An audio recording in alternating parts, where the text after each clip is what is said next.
Okay, we're live streaming now. Awesome. Good afternoon, everyone. I am Diana Moore Clark, the CVTA TAC Chair. We are starting our Monday, the October 16th meeting. Welcome, everyone. Hope you had a great weekend. If we could have a roll call and certification of a quorum. Yes, ma'am. Town of Ashland, Miss Amos. Here. Charles City County, Mr. Mitchell. Here. Chesterfield County, Vice Chair Smith. Miss Walker. Here. Goochland County, Mr. Goyne. Here. Mr. Coleman. Hanover County, Mr. Vadunez. Here. Henrico County, Mr. Yor. Here. Miss Smidler. Here. New Kent County, Miss Inman. Here. Miss LeDuc. Powhatan County, Mr. Ciriello. Mr. Chardine. City of Richmond, Chair Clark. Here. GRTC, Ms. Torres. Plan RVA, Mr. Parsons. Here. RMTA, Ms. Dean. VDOT, Mr. Totten. Mr. Riblet. Here. Ms. McAdory. DRPT, Ms. Dubinsky. Mr. Wagner. And Virginia Port Authority, Ms. Nelson. Here. Thank you. That concludes the roll call for attendance. We do have a quorum. Thank you. Moving on to our next item, considerations of amendments to the agenda. Currently, we have one action item, I think, with two informational items. So hearing no considerations, let's move to item 4, approval of September 30th, 2023 CVTA TAC meeting minutes. Thank you. Mr. Mitchell has moved for approval. A second. Second. This is Nora. I'll second. All right, we have Nora, Town of Ashland, seconding. All those in favor, please say aye. Aye. Aye. Aye. All those opposed, say nay. Hearing none, that motion has passed. Item 5, public comment period. Ms. Firestone or Mr. Parsons, have we heard anything from the public in wanting to speak today? We have not. All right, none via email, nothing. Mm-mm. All right, well, we'll go on and go to item 6, which is CVTA TAC Chairs Report. Glad to be here today. I hope that we can get through this VDOT SPA revision. And then I know I talked to Chad a little bit about the next item, the candidate project database. So we'll need to be setting ourselves a deadline to get that in. I think we had one, it may have passed. And so I'm excited to hopefully get the VDOT SPA done. So with that, we'll move on to that item. And this is going to be led by Mr. Parsons and Mr. Gregory. Yeah, thank you, Madam Chair. Eric, in terms of order, do we do the SPA revision or the MOA first? Either way is fine. I'll just knock out the MOA revision because I think that's probably just a quick thing we can knock out and resolve. The MOA, the first amendment. Just to clarify for everyone, there were 4 documents that were sent out to everybody this morning after receiving them back from VDOT legal counsel. So hopefully you have that available to take a look at. Thanks, Chet. Yeah, sorry about that. That is a good introduction.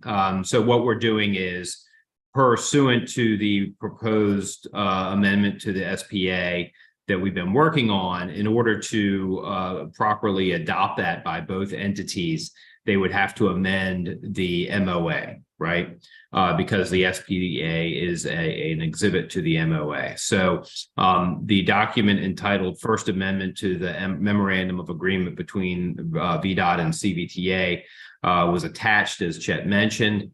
And you'll see there, it has the recitals and then the two operative paragraphs down there beginning at the bottom of page 1 and then at the top of page 2.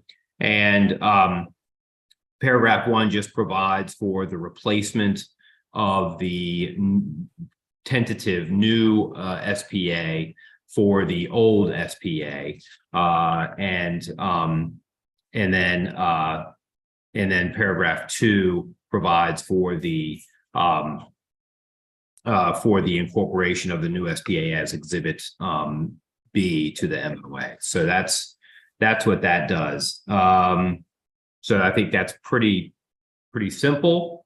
And we have reviewed that and I'm fine with it. I would certainly recommend approval by the CVTA if and when we resolve the SPA, which we hope to do from our end, at least today.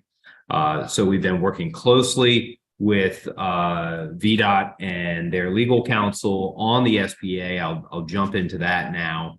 A clean version and a red line version, which you see up on your screen now, was shared with you earlier today. This is not the first time anyone in this group has seen this. This is probably the third or maybe even the fourth iteration that we've shared with you and that you've been working on yourselves for quite some time. So this is just a further red line. I believe most or all of the prior revisions are still incorporated into the red line. That is, the changes are in red line form. So just so you can continue to track those changes. The most recent change, I'm sorry. Okay, the most recent changes that we've been working on focus on items 2A, which is on page 1, and then items 2C, and then 4, and paragraphs 4, and then paragraph 6, just to sort of nail down the particular changes. As we understood it, the concerns were basically about local review and control over the projects, and then reporting by VDOT pursuant to those projects, and then the ability to adjust along the way to provide for greater input and control by the jurisdiction in which various projects are pursued. So that's what we've tried to achieve here. If you look at paragraph 2A, you will note that there's additional language there. Janice, if I could ask you to scroll up just a little bit. There you go. Right there at the bottom there, you'll see that the language says, unless otherwise agreed by the parties, every phase of the project will be designed and constructed, et cetera, et cetera. So that allows for the parties, VDOT and the CVTA and then the locality through the CVTA to address changes to the CVTA, to the SPA for any given project, to provide for additional reporting, to provide for additional local oversight, to address whatever issues the parties may desire to address. The SPA is a model. The document you have before you is a model as it is defined or as it is titled. And so this is the model agreement that we will look to utilize for each given project. But it's a model agreement. It will be subject to customization and revision at every turn per every project. So if a given project comes up and a locality says, well, we'd like to add this language, we'd like to add that language, that's fine. Just bear in mind that changes that are proposed will take time to work out. But that's good. So this allows for that. Moving on, are there any questions so far about either the First Amendment to the MOA or the SPA that you've had a chance to review so far. This is Chessa. I just have a dink on the First Amendment too. Okay. On the first page, could I see just on down at the bottom, now therefore, the parties here to agree that should want that, should be want that. Sorry. I'm sorry. No, That's okay. Good catch. Yeah, that's Okay. great. Okay. That's That's why my we're high valued comment there. appreciate We can that. get into the other stuff now. Thank you, Chessa. That's terrific. Yeah, that's why we're here to catch these things. So great. If anybody has any other, just little things like that or big things, even commas or dotting the I's and crossing the T's is part of the reason why we're here. So please feel free to speak up. Are there any other items or questions or comments or concerns at this point?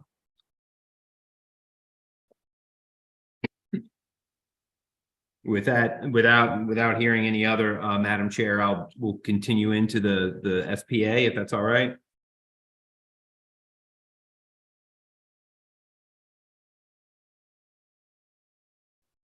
Okay, well, hearing no objection, we'll proceed. So continuing on into item 2A onto the second page, right there at the top, you'll see on your screen. We've worked through some additional sort of fine tuning of that provision about the standards that will be imposed upon various projects. And it just says, in accordance with all standards utilized or established, typically utilized or established by VDOT for such facility. So, given the fact that, for instance, the Fall Line Trail is not a highway project that would typically be subject to American Association of State Highway and Transportation Officials standards and everything, that allows a little bit of flexibility to apply whatever the typical standards are that VDOT applies. For instance, if they're building a roundabout, then they'll apply the standards that they typically apply to a roundabout. If they're building a highway off-ramp, then they'll apply the standards for a highway off-ramp. So that's the rationale there. Moving on to 2C. This is the item that we revised to address what we heard as localities' concerns for regular reporting and accountability on behalf of VDOT as the project administrator. 2C requires VDOT to submit quarterly progress and expenditure reports. And then also there, the last sentence provides that additional information and reports, including but not limited to plans and right-of-way reports, shall be provided by VDOT as otherwise requested. So this allows the CVTA and or the jurisdiction in which a project is located to request additional information, reports, plans, et cetera, and to meet and confer with VDOT as desired. Well, Eric, I want to be clear there that we want to keep it in terms of the agreement between CVTA and VDOT. So CVTA is the party that would make the request to VDOT, obviously hearing any concerns from its member jurisdictions in terms of making that request. But we want the communication for these types of agreements to be between CVTA and VDOT. Absolutely. Yeah. I think that's an important point to make and remind ourselves about, that these projects are CVTA projects, albeit they're located in localities and executed at the behest of CVTA and the locality, working through CVTA. But yeah, that's a good point, Chet. Thank you. So that meet and conferral would be achieved in working through the CVTA and its staff, and VDOT would be accountable to the CVTA for compliance. And if there was ever a question, a jurisdiction's representative on CVTA could always bring that up to CVTA staff, to the broader CVTA, and those concerns or requests for additional information would flow through that body or staff accordingly. So, but we've tried to make sure that framework is there in the SPA to allow for that greater communication.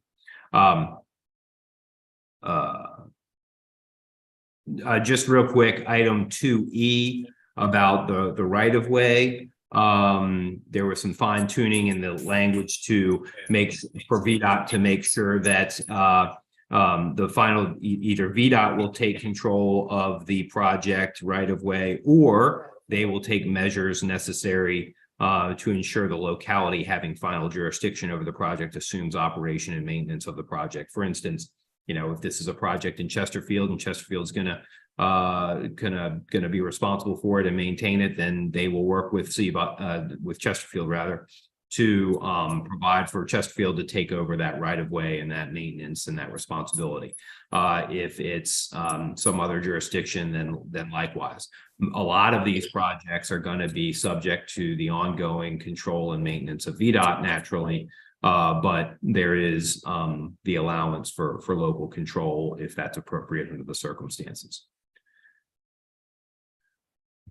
And then moving on to, I don't think any of the changes on any other changes on page 2 are in need of discussion. But moving on to page 3, page 3 there at the top. Still in paragraph 4 at the top of page 3.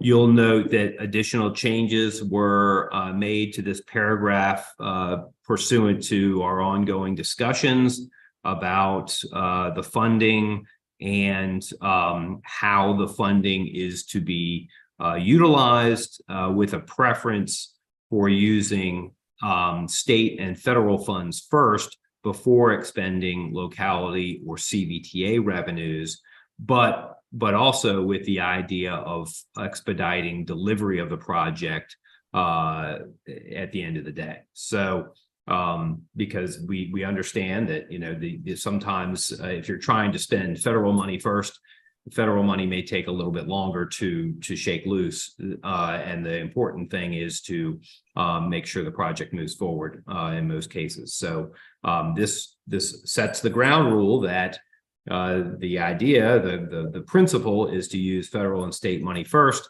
but then if it becomes a matter of moving the project forward, that CVTA and local funding could be utilized to make sure that happens. But again, the underlying principle being that federal and state money should be spent first. And then likewise, in that same vein, if there are additional funding that becomes available, or if there is funding left over, then the localities and the CVTA will get the preference in getting their money back first, which is there as well. Under paragraph, let's see here, paragraph 5 and 6. And then, but again, the idea is that using all funding to expedite delivery and completion of the project, which is also of importance. So we believe we've captured in those provisions, those revisions, the concerns of localities to the extent that we could in cooperation with VDOT. Happy to discuss that further. Just real quick, just to complete the review.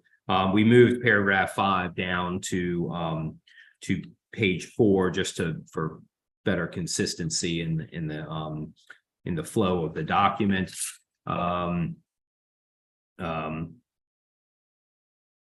Paragraph 9 on page 4, since we're on page 4,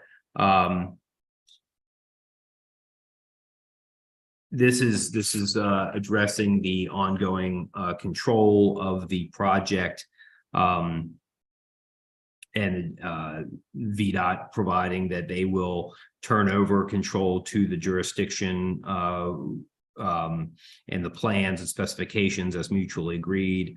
at the end of a project. So again, this is to if a locality takes control of a project, this requires VDOT to turn over the right of way, the plans, the specifications, so the locality has everything it needs going forward to manage and maintain that improvement.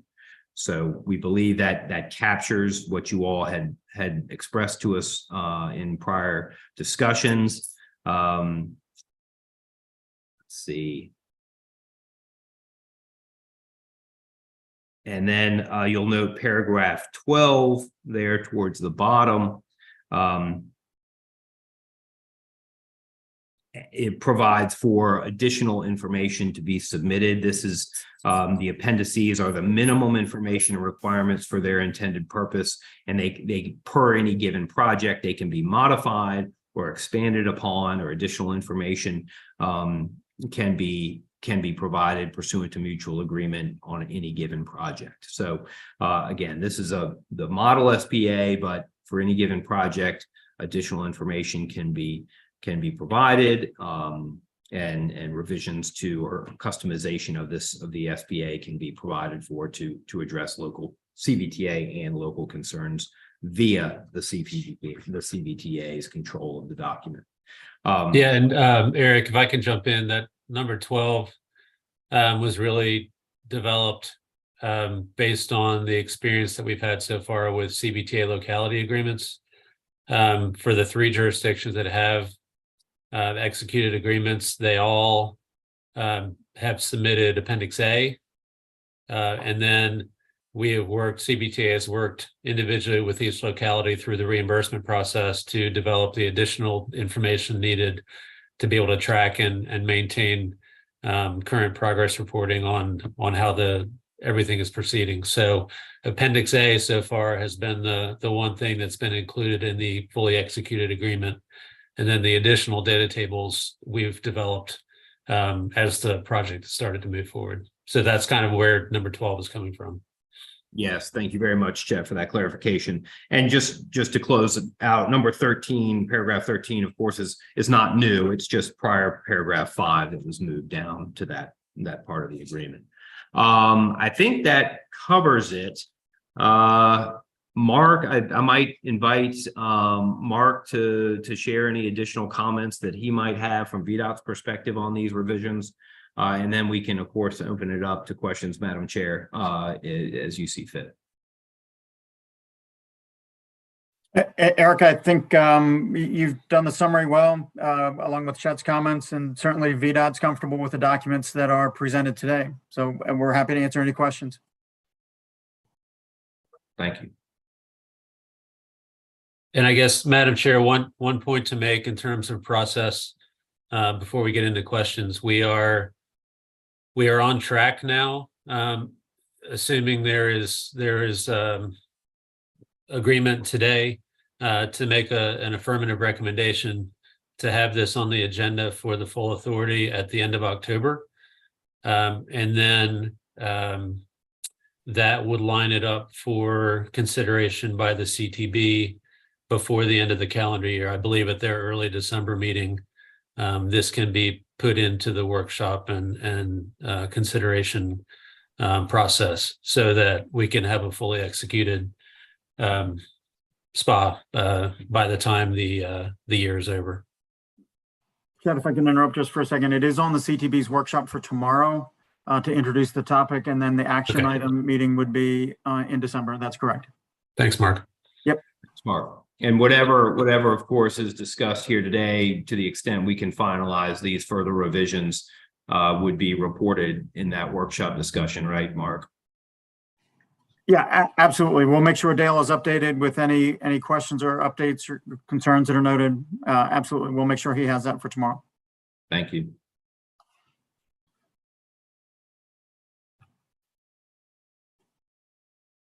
All right, Mr. York.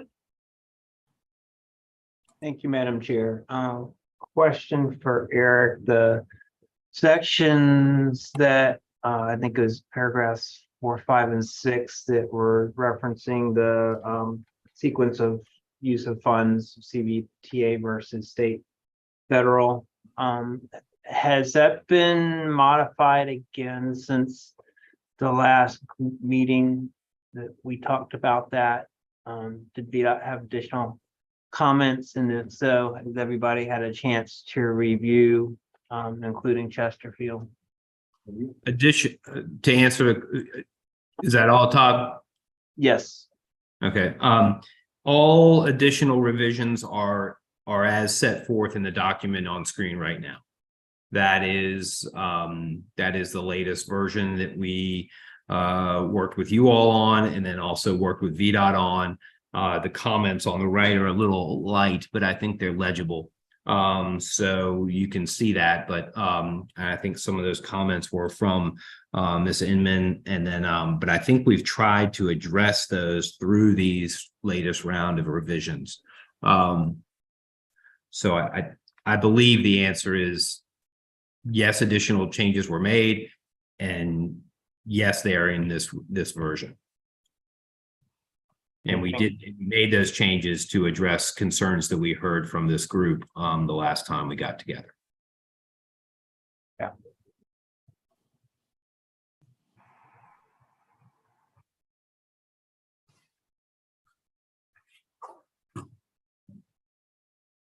All right. Do we have any other member comments?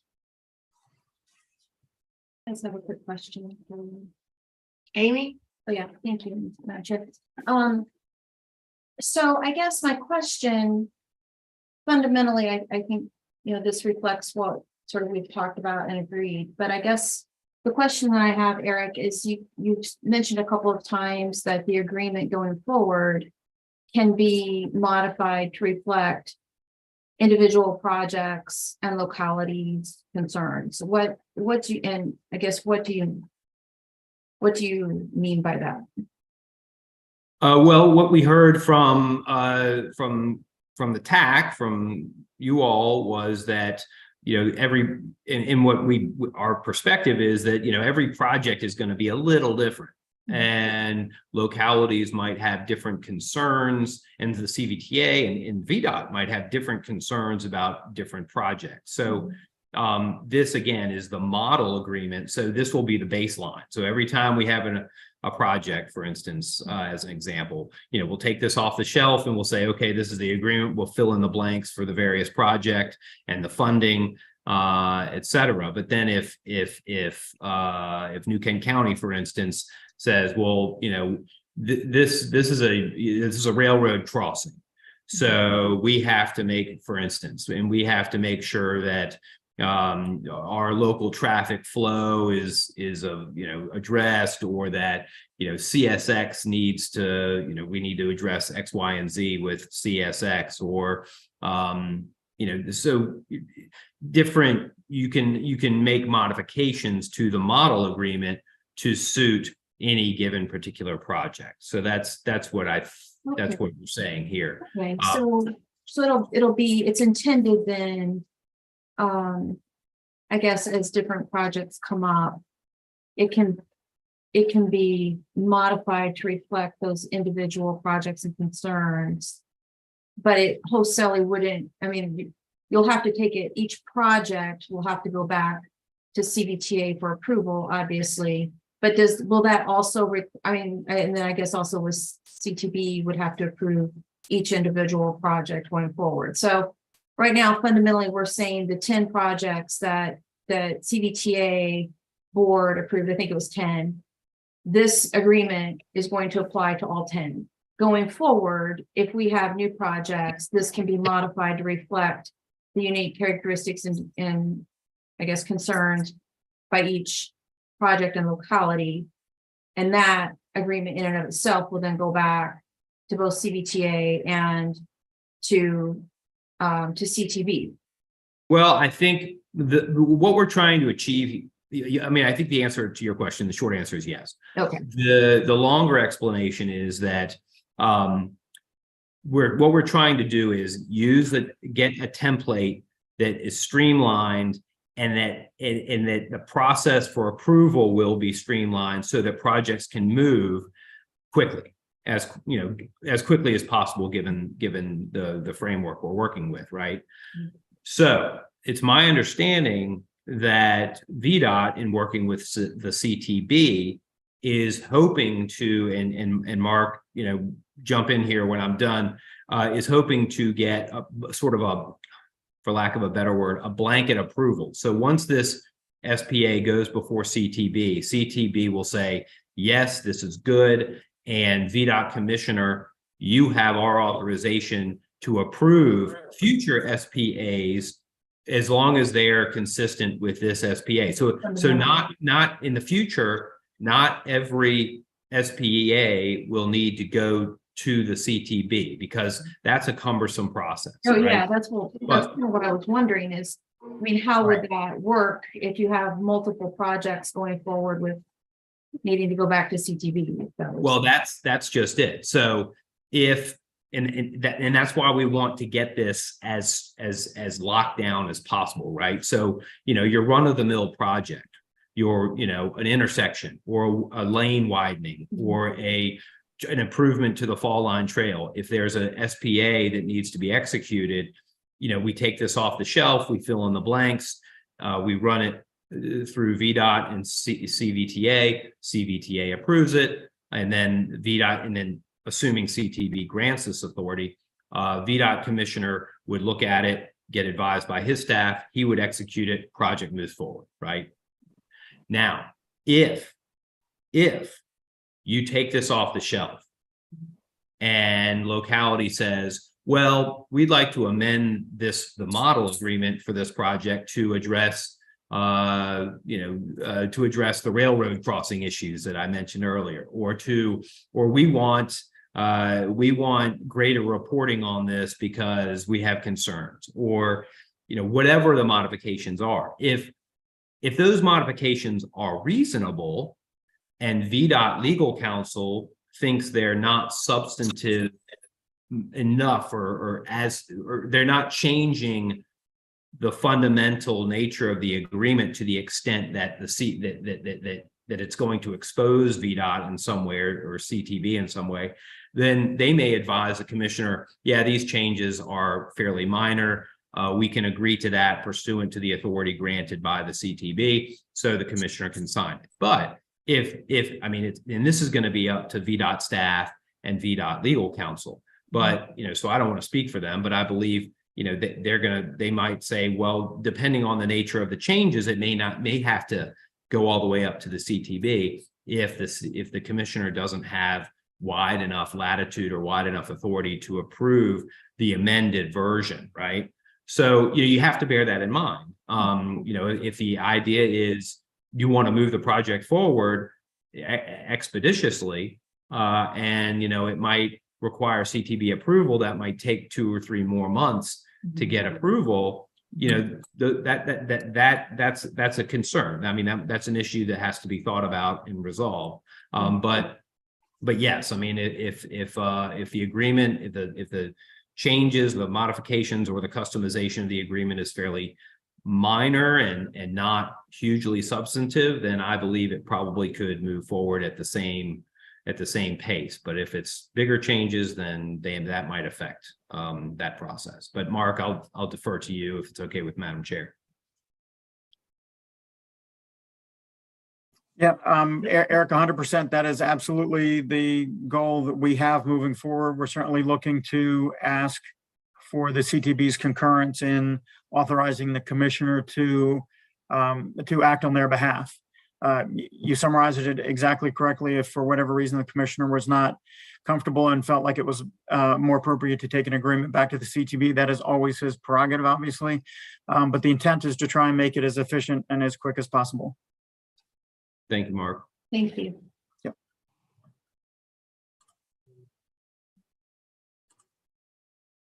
All right, do we have any other discussion on this item? Hearing none, do we have a motion for recommendation to the full authority of this CVTA VDOT SPA? So moved. This is Todd. Thank you. Is there a second?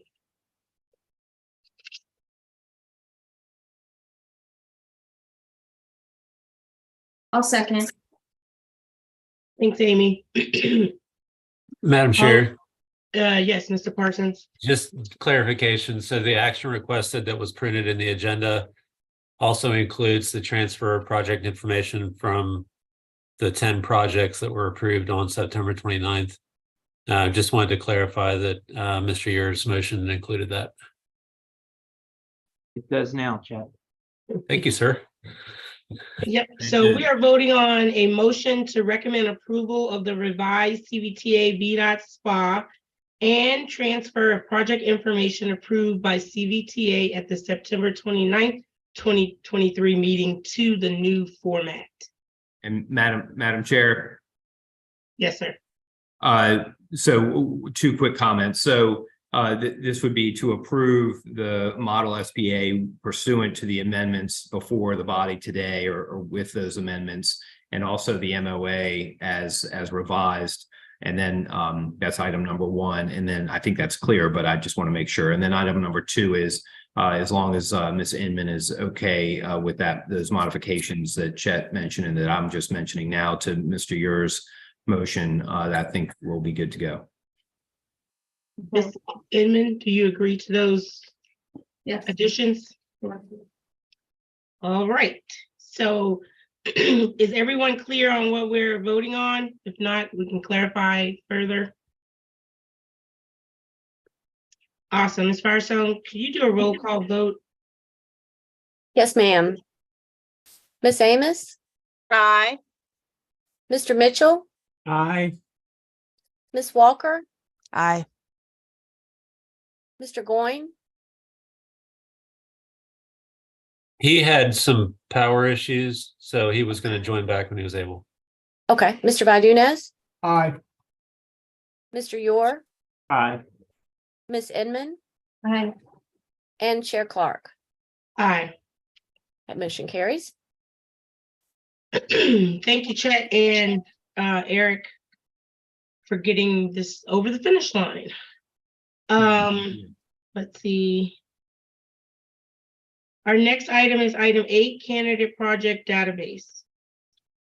Thank you very much. I'm going to share my screen. Just wanted to give an update from our last discussion.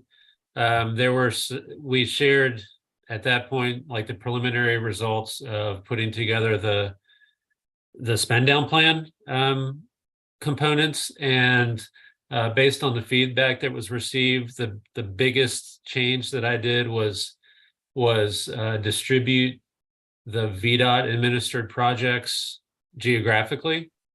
So what I've shared on the screen shows, you can see the 0 in the VDOT column because the projects that they were administering have been put in the locality where they're actually going to reside. Once you go into the tabs, you'll still see all the projects that VDOT is doing, and then the spend down estimates for each one. But in terms of the summary screen, it just shows, I think, a more realistic, as I believe Ms. Inman had asked, a more realistic snapshot of where the funding from CVTA is going and how it's impacting the region a little bit better than the last version that you saw. Otherwise, we've just cleaned up some of the tables and made sure that they were more consistent across each jurisdiction. This is an ongoing process, but I believe we are at a point where this information is the most current we're going to have for a while. We could certainly update it as needed, but in terms of the spend down portions, that's where we are. I did want to show, and if there's any questions on that, I'm happy to take them, but I wanted to show kind of the next step of what we're looking at is the candidate project component of this, which is essentially our vision list or our wish list, whatever the term is that the TAC would like to use, so that we can prepare the authority for a timeline of issuance of bonds and when that might be necessary based on future financial demands. So we've asked for everybody, and this is hard to do. I've gotten feedback from a number of you to submit a list of future projects that are going to be CVTA eligible, at least in your estimation, and when ballpark those costs might be needed. For example, just a $150 million project is going to be needed by jurisdiction X in 2032. That's what we need to know so that we can prepare for when those funds and that scale of funds are going to be necessary. So I don't have a full snapshot of that yet. We're starting to get some feedback from a number of you, but I'd like to continue to work on that, Madam Chair, over the next little bit, month or 2 months, so that we do have a better understanding as we go through this evaluation process with the rating agencies. I think we do have some time for TAC to kind of work through what this wish list will look like. But at some point, I want to work in that the future financial needs with the spend down plans and have some type of an overlapping database so we can see all of that together and understand what the implications are. We're just not there yet. Okay, I have a couple of questions. I'll start with the latter. For the wish list, can you make a template for the localities to fill in the wish list information? Sure. Yeah, good idea. And then second, if you could put the screen back up with the with the spin down, I guess just a question of how it's presented. I'm not understanding what the region-wide projects are, that column.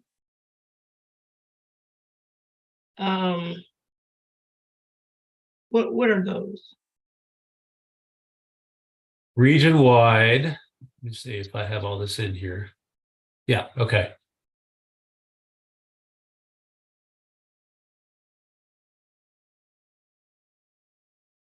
Region-wide is fall line, and fall line. So the 3 projects we've identified are design build 1, design build 2, and then a design build 3 that right now is just a placeholder.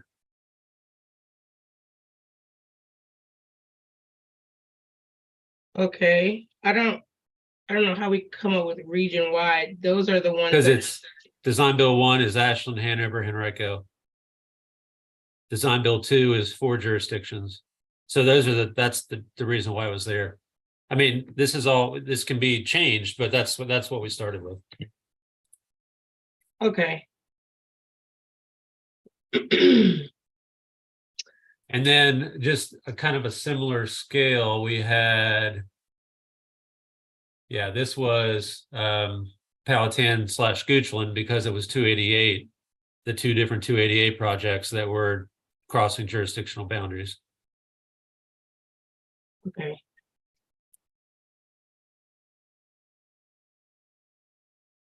And I guess my only other comment would just be, and I don't know, it's probably a Diarrhea thing, but having all of the localities, like, so moving Richmond up under at least the Powhatan Goochland projects, and then kind of stating region wide and then VDOT might be. It's kind of like we skip to another nomenclature before we get through all of the single localities. So like, Gotcha. Yeah, I think it was alphabetical, but that's fine. We can move that. Sure. oh yeah, I can see that now.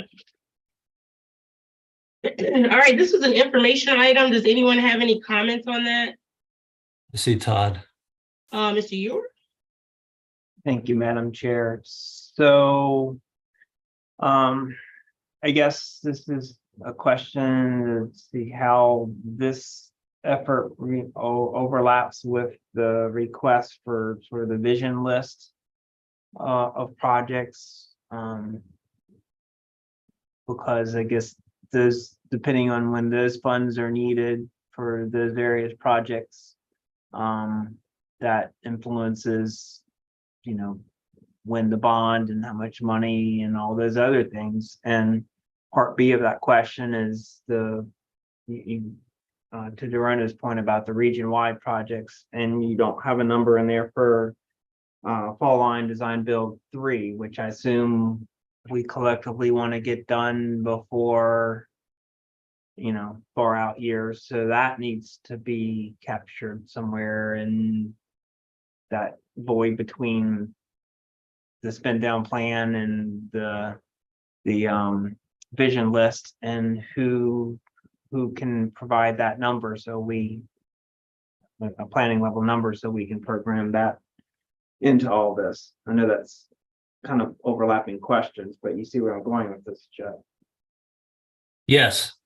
And I understand what you're saying. I don't think there's three different lists. I think there's a spend down plan and then anything beyond that.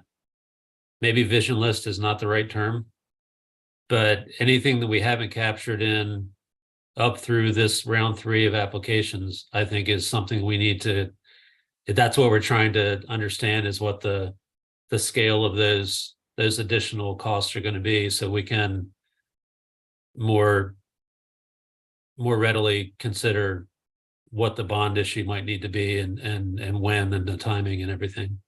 So is part of that request for vision list also kind of a guesstimate on timing and priority for that project? For example, if there's I'll pick a regional project that's on several of our lists, Bryant Park Interchange, which we know something needs to be done. We don't know exactly what yet, being studied. We don't exactly know how much it costs. And we don't know exactly when it'll get done and if it'll be in phases.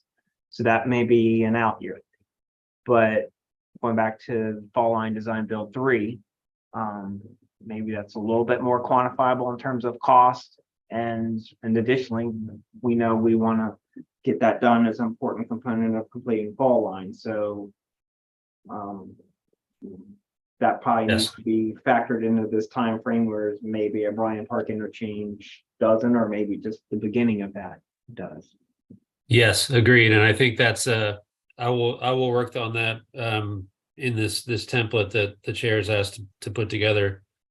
I could see, it's hard. I mean, this is not easy for everybody to come up with these future costs. So I think that we should probably be good with a short, medium, long-term timeline, whatever that is, 0 to 5, 5 to 10, 10, 15, something like that. And then try and assign it that way. At least that's where I'm thinking right now, but I'm certainly open to other suggestions. I think that might be a good starting point. Okay.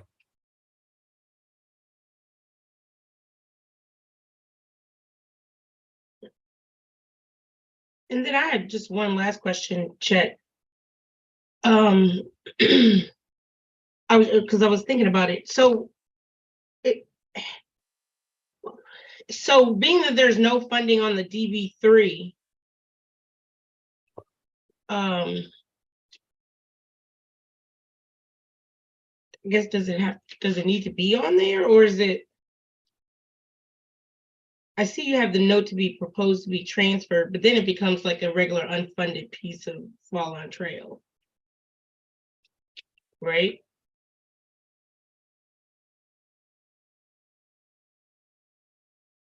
Because they opted to move the money off of it, right? At our request, yes. So it's an unfunded segment, right? Because if not, I can put all my unfunded segments on here. That I can do. Yes, we could take that off just based on the dynamics of that project right now. Sure. Yeah, and it may be something that we, can talk to the full body about. How do we handle that? But Madam Chair, this is Chessa. I agree. It's unfunded. It's on the wish list. Awesome. And that does give a good point, Chessa. Thank you. That's some of the things that need to go on the wish list. Like, so for Richmond and Chesterfield, having the rest of the segments funded, maybe something that goes on there. Really talking to your economic development folks and your planning people and everybody holistically to really say, what's some of our big ideas that we can put forward on this wish list. And at least to really give the authority. I know, we have Jackson Ward, we have a number of things. So I would go to your long range transportation plans and look at some of those things that that are up to date and not old, but maybe run them by your representatives. And because we don't want projects on there that aren't supported. And we know that we'll probably be going into a new elected official cycle. So I guess, we got to keep all that stuff in mind, check when we're developing this wish list and kind of what parameters we put on that. Because that could change with the changing of guards. And how do we prolong the integrity of, enhancing our transportation network without the impacts of the changing of guard on our process? I think are all things we need to think about. All right, if there are no additional questions, we will move to item 9 for the Fall Line Trail updates. Mark, will you be making that? It has Ms. McAdory. Did we lose Mark? No, I'm here, Dorana. Don't have a whole lot to offer more than what was discussed the other day at the Fall Line Trail meeting. We're certainly continuing to have additional discussions with our consultant to try and see if there is a way to get Design Build 2 as far as we possibly can for the northern termini. And again, that information hopefully will be available here in the next week or two. But again, not a whole lot of additional information available today beyond what was discussed with the working group. Awesome. All right, any questions? I know, Todd, I know during the, we had some more discussion on the Fall Line Trail. Does anyone want to give any of the group any of those updates? I know I was not present, but there were some logistical things talked about with the wayfinding and so forth. Todd, do you have anything to add? On the wayfinding, I know there was a follow-up meeting with a few folks on options for like what do you call it, a stencil or emblem as you enter the trail. I missed that meeting. Oh no, sorry. So I think that was a breakout meeting. Chad, I don't know if you were on there. Yeah, I was. The wayfinding plan is moving forward. I mean, we're now, there's been an overall design option that's been selected, but now we're working through color schemes and for each jurisdiction, as well as kind of the discussion that Todd was referencing about some stencil, small scale type of identifiers, some possible in-ground or on the ground wayfinding markers or identifiers for the trail. So we're getting to the point where we expect to have a first draft of the plan done in the next few weeks, and I think the work group meets again on the 1st of November, and I think after that, hopefully we'll have something to bring back to the full TAC to take a look at. Nora? Hey, Irona. My main thing that I brought up at the Fall Trail wayfinding meeting was that we found out, I think at the last meeting, that we don't have funding we haven't been budgeting for wayfinding as part of the VDOT project. So we'll have to figure that out. Yes, good point. And so I guess, is that something that goes on the wish list? but I'm thinking it, I keep thinking of it as a big, like like you have that regional, what do you call it here? Region-wide projects. Maybe, like I said, even if it's something where it's a pot of money that can help us find grants to actually make it happen. But yeah, I think that is something we need to continue to bring up as regard to Fall Line Trail. Mr. Ure? Yeah, thank you, Madam Chair. So yeah, one of the things, and not to turn this into a fall line working group meeting, but when we have the draft wayfinding plan, we still won't have a cost associated with it because our consultant said that basically he has the location recommendations to sign design, but it would be up to the customer to take that to fabricators and get costs. So there would be more work to do before we can say, here's the wayfinding package, here's how much it costs. I think we'll need to get to that point, but maybe that's a topic for the next working group meeting to kind of figure out next steps. But I agree, it's a regional need. It's a regional trail, so we'll need to figure out how to fund it, whether that's through CVTA or at least in part through CVTA and other sources. Because it's not accounted for in the budget for any of the Henrico sections that we're administering either. And to Nora's point, it's not in the VDOT section.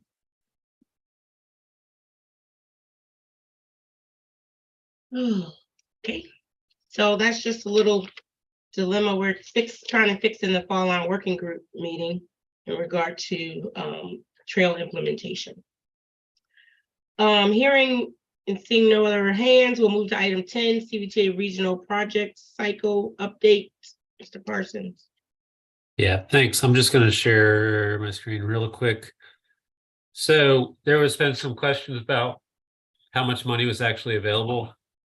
So we put this together and it's in the packet, but it's basically a look at the estimates and the balance entry for round 2 and also for what we expect for round 3, based on the policies that we currently have dictating the balance entry. If you recall, the percentage grows over time. You can see the target right there in the middle rows of the table.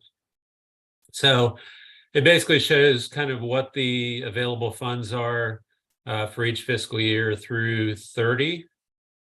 The interesting thing to look at is we have not had action yet by the authority on a reserve policy.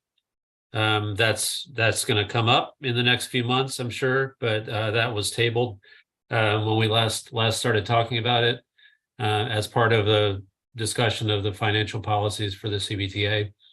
But if you look at the right hand on the bottom, the total available funds for all of these fiscal years together is over 200. If you take the draft, I guess we'll call it, reserve policy out, to have this working reserve in place, it still leaves 183 million.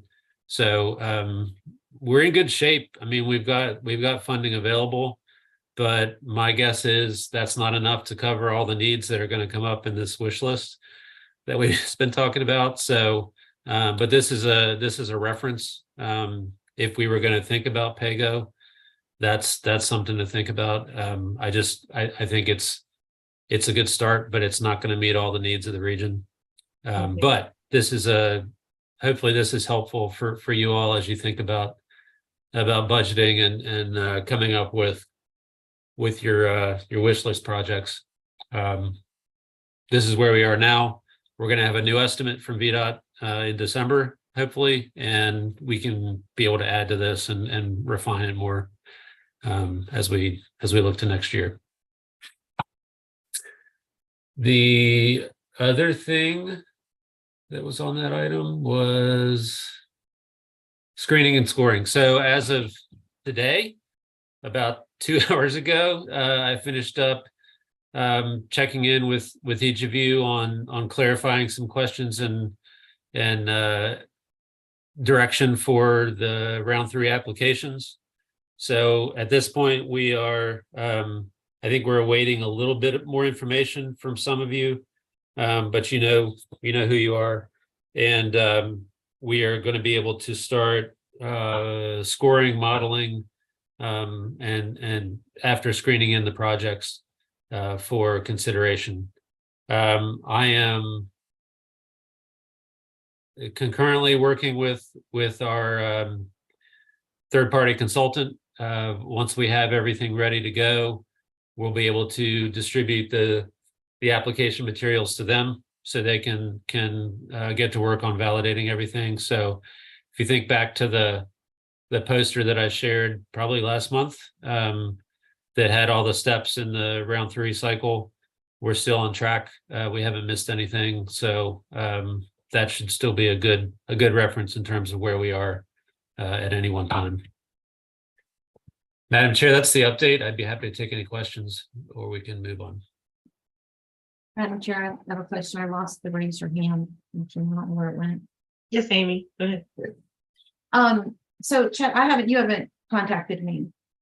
So I don't know. I didn't have any questions. You're all good. You're good. Okay. Yep. Okay. Even with my last minute. Okay. Take it as a win, Amy. All right. I just want to make sure. You never know. Okay. Thank you. Awesome. Any other questions? Anyone want to voluntarily meet with Chet? Hearing none, are there any TAC member comments that you would like to share? All right. Hearing none, our next meeting will be November the 13th, God willing, at 1 p.m. This meeting is adjourned. Thanks, everybody. Have a great week. Have a great day. Thank you. Welcome. Bye, Amy.